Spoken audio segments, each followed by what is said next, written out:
ఒక అడుగు ముందుకు పడితే 2 అడుగులు వెనక్కి పశ్చిమాసియాలో ఉద్రిక్తతలు కొనసాగుతున్నాయి. అమెరికా డిమాండ్లకు ఇరాన్ ఏమాత్రం తలొగ్గే పరిస్థితులు కనిపించకపోవడంతో రెండో విడత చర్చల విషయంతో ప్రతిష్టంభన కొనసాగుతోంది.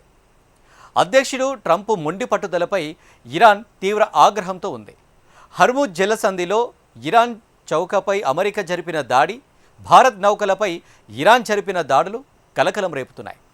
మరోవైపు ఇరాన్ నాయకత్వం పూర్తిగా ఐఆర్జీసీ చేతిలోకి వెళ్ళిపోయినట్లు కథనాలు వస్తున్నాయి. ఒక్క ఇరాన్లో ఆయుధాలు సరఫరా చేస్తుందనే ఆరోపణపై లాస్ ఏంజల్స్లో ఏ మహిళా వ్యాపారి అరెస్ట్ అయింది? పశ్చిమాసియాలో అసలేం జరుగుతోంది? అమెరికా ఇరాన్ల మధ్య చర్చలు ఫలించి శాంతి ఒప్పందం కుదురుతుందా? ఇంతకీ యుద్ధం ఆగుతుందా లేదా?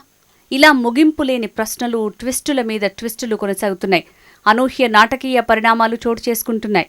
ఏప్రిల్ 22తో కాల్పుల విరమణ గడువు పూర్తి కావస్తున్నా ఇప్పటివరకు ఎలాంటి ఒప్పందం కుదరలేదు. మొదటి విడత చర్చల్లో ఎలాంటి పురోగతి లేకపోవడంతో రెండో విడతైనా చర్చలు కొంత ఆశాజనకంగా ఉంటాయని అంతా భావిస్తూ వచ్చారు. అయితే అమెరికా అధ్యక్షుడు డొనాల్డ్ ట్రంప్ ఓవైపు ఇరాన్ను దిగ్బంధనం చేస్తూ ఒత్తిడి తెస్తున్నారు. ఇస్లామాబాద్లో జరిగే చర్చల కోసం ఉపాధ్యక్షుడు JD Vance, Steve Witkoff, Jared కుష్నర్లతో కూడిన బృందాన్ని పంపుతున్నట్టు ప్రకటించారు. అయితే తమ ఓడరేవుపై అమెరికా దిగ్బంధాన్ని కొనసాగించినంత కాలం ఎలాంటి చర్చలను అంగీకరించబోమని కుండబద్దలు కొట్టినట్టు చెప్పేసింది. ఇరాన్ తన అణు కార్యక్రమం నుంచి వెనక్కి తగ్గాలని, శుద్ధి చేసిన యురేనియంను అంతర్జాతీయ పర్యవేక్షణ కోసం తమకే అప్పగించాలని అమెరికా అధ్యక్షుడు డొనాల్డ్ ట్రంప్ డిమాండ్ చేశారు. తాము న్యాయమైన, సహేతుకమైన డిమాండ్లను ఇరాన్ ముందుంచామని, దీనికి అంగీకరించకపోతే ఆ దేశంలోని విద్యుత్ కేంద్రాలు, వంతెనలను నాశనం చేస్తాం, ఇక మీదట అంత మంచివాడిలా ఉండను అంటూ ట్రంప్ హెచ్చరించారు. అయితే ఇరాన్ మాత్రం ఈ డిమాండ్లను తిరస్కరిస్తోంది. వాస్తవానికి దూరంగా ఉన్నాయని చెప్పేసింది. శాంతి ప్రయోజనాల కోసం చేపట్టిన తమ అణు కార్యక్రమాన్ని వదులుకునేది లేదని ప్రకటించింది. ఇరాన్తో ఎలాగైనా అమెరికా డిమాండ్కు ఒప్పందం ద్వారా శాంతి దూతగా చాటుకోవాలని పాకిస్తాన్ తహతహలాడుతోంది. అయితే యురేనియంను అమెరికాకు అప్పగించే ప్రసక్తే లేదని పాకిస్తాన్ ప్రధానమంత్రికి స్పష్టం చేశారు ఇరాన్ అధ్యక్షుడు మసూద్ పెజెష్కియాన్. చర్చలను బహిష్కరిస్తామని ఇరాన్ చెప్పడం అమెరికాను ఆందోళనకు గురిచేస్తోంది. మరోవైపు ఇరాన్ నాయకత్వం ఇస్లామిక్ రెవల్యూషనరీ గార్డ్స్ కార్ప్కు చెందిన అతివాదుల చేతిలోకి వెళ్లిపోయిందనే వార్తలు కలకలం రేపాయి. అమెరికా ఇజ్రాయెల్ దాడుల్లో గాయపడిన సుప్రీం లీడర్ ముజ్తబా ఇంకా చికిత్సలోనే ఉండటంతో ఇరాన్ సైన్యాన్ని, దౌత్యపరమైన నిర్ణయాలను ఐఆర్జీసీ నియంత్రిస్తోందని చెప్తున్నారు. ఇరాన్ విదేశాంగ మంత్రి అబ్బాస్ అగార్చి వంటి మితవాదులను పక్కనబెట్టినట్టు తెలుస్తోంది. శాంతి చర్చల వేళ హర్మూజ్ను తెరిచేందుకు అగార్చి అంగీకరించారు. అయితే ఇరాన్ ఓడరేవులపై అమెరికా దిగ్బంధనాన్ని ఎదుర్కోవటానికి హర్మూజ్ను మూసే ఉంచాలని ఐఆర్జీసీ భావిస్తోంది. ఈ క్రమంలో మితవాద నేతలు పాలన నుంచి పక్కకు జరిగారని ప్రచారం జరుగుతోంది.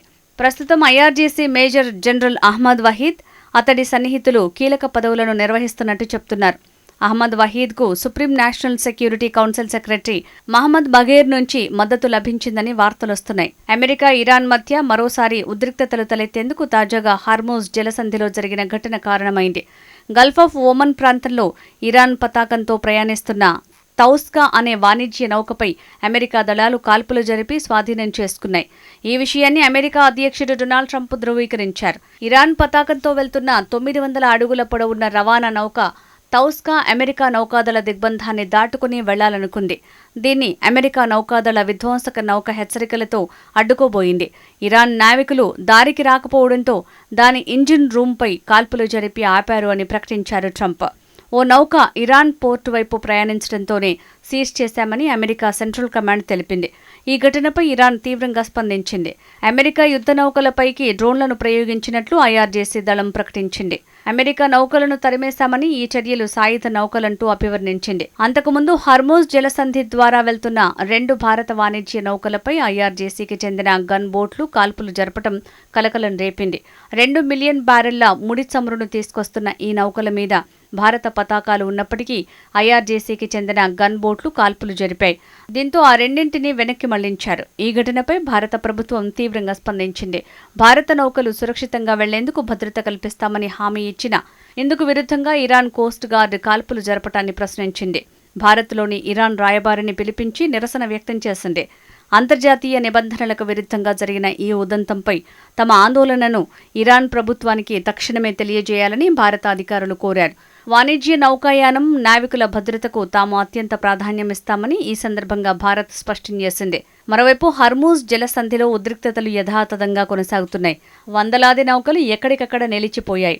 భారత్ సహా పలు దేశాల నౌకలపై కాల్పులు జరపడంతో పరిస్థితి మరింత సంక్లిష్టంగా మారింది. హర్మూజ్ జలసంధిలో నెలకొన్న ఉద్రిక్తతలపై ఇరాన్ తన వైఖరిని మరోసారి స్పష్టం చేసింది.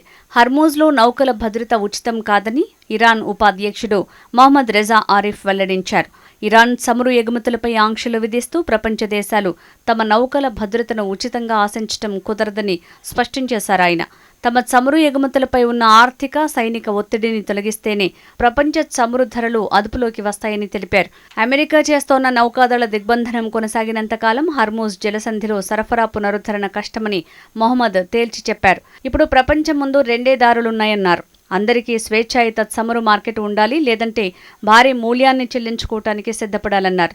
ఇదిలా ఉంటే ఇరాన్కు అక్రమంగా బాంబులు, డ్రోన్లు తయారు చేస్తున్న ఓ మహిళా వ్యాపారిని యుఎస్ అధికారులు లాసెంజెల్స్ విమానాశ్రయంలో అరెస్ట్ చేశారు. ఇరాన్ మూలాలున్న 44 ఏళ్ల షమీం మాఫీ అమెరికాలో స్థిరపడింది. ఆమె యుద్ధ సామాగ్రిని సరఫరా చేసేందుకు ఇరాన్ ప్రభుత్వంతో ఒప్పందాలు కుదుర్చుకున్నట్టు అధికారులు గుర్తించారు. ఆర్మీ సిబ్బంది ఉపయోగించే డ్రోన్లు, బాంబులు, మందుగుండు సామాగ్రిని తరలిస్తోందని అధికారుల దర్యాప్తులో తేలింది. ఇందుకోసం షమీం మధ్యవర్తులను నియమించుకుని వారి ద్వారా లావాదేవీలు నిర్వహిస్తోంది. మానవరహిత విమానాలైన మెహజర్ 6 సాయుధ డ్రోన్లను ఇరాన్కు సరఫరా చేసేందుకు $70 మిలియన్ ఒప్పందాన్ని కుదుర్చుకుంది. ఇరాన్ మంత్రిత్వ శాఖతో షమీం 2022-2025లో నేరుగా సంప్రదింపులు జరిపినట్టు గుర్తించిన పోలీసులు ఈ ఫోన్ కాల్ రికార్డులను కోర్టు ముందుంచారు.